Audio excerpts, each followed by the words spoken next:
दोस्तों, कोई भी बड़ी से बड़ी इमारत एक पल में पलक झपकते नहीं बनती। उसे बनने में सालों की मेहनत, हौसला और कभी न रुकने वाला परिश्रम लगता है।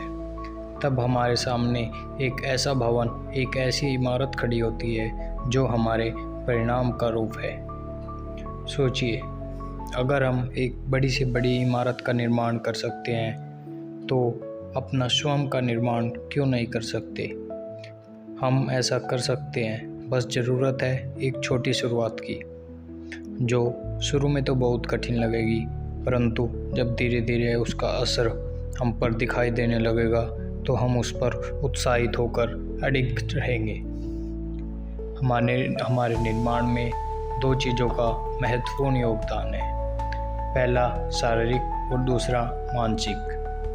या कहीं तो हम इसे ऐसे देख सकते हैं कि ये दो चीज़ें हमारे शरीर रूपी इमारत का भाग है, जिसकी नींव हमारे द्वारा रखी जानी है।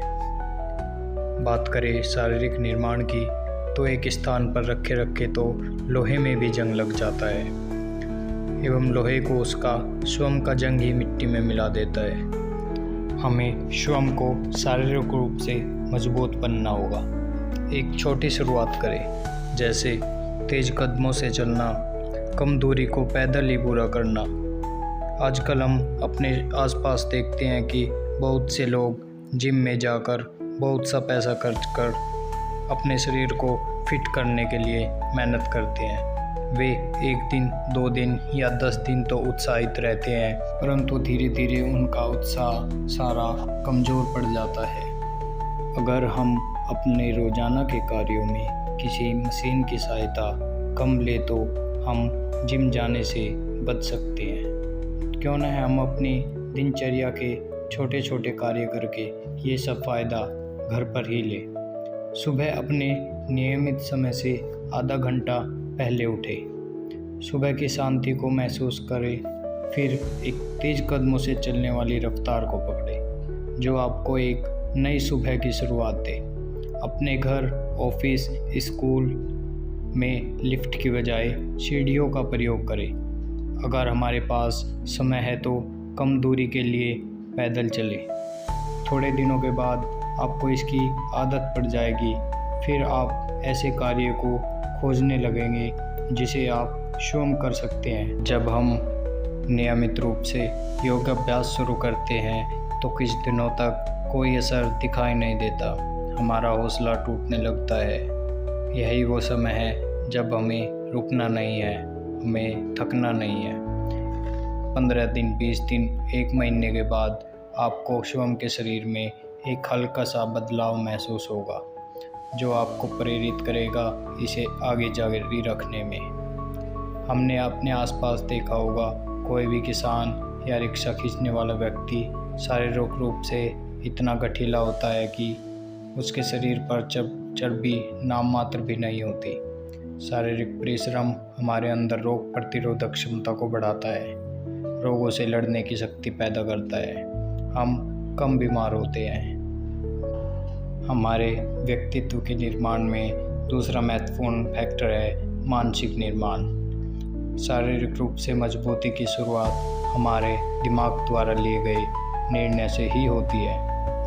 जैसे नियमित मेहनत। अगर हम कोई निर्णय लेते हैं तो इस पर अडिग रहना हमारी मानसिक मजबूती को दर्शाता है। बहुत सी बार हम देखते हैं कि हम किसी कार्य को करने का निर्णय बहुत कन्फ्यूजन होने के बाद भी नहीं कर पाते, फिर किसी अन्य व्यक्ति की सहायता लेने के पश्चात भी किसी निष्कर्ष पर नहीं पहुंच पाते।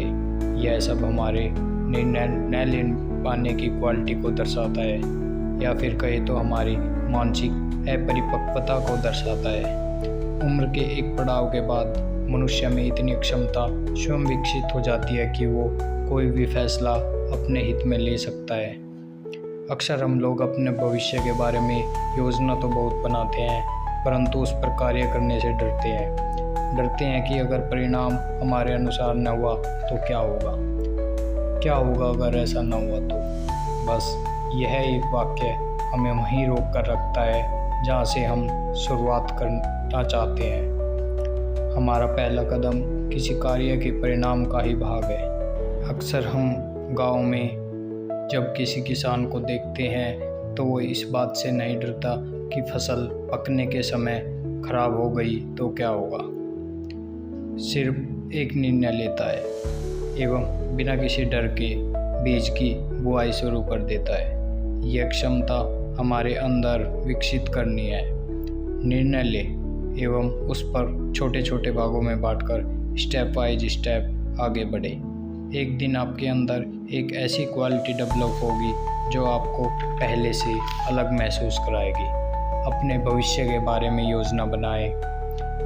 आप अपने स्वयं को 1 साल, 2 साल, 5 साल या 10 साल बाद कहाँ देखना चाहते हैं, फिर उस पर ईमानदारी पूर्वक मेहनत करें।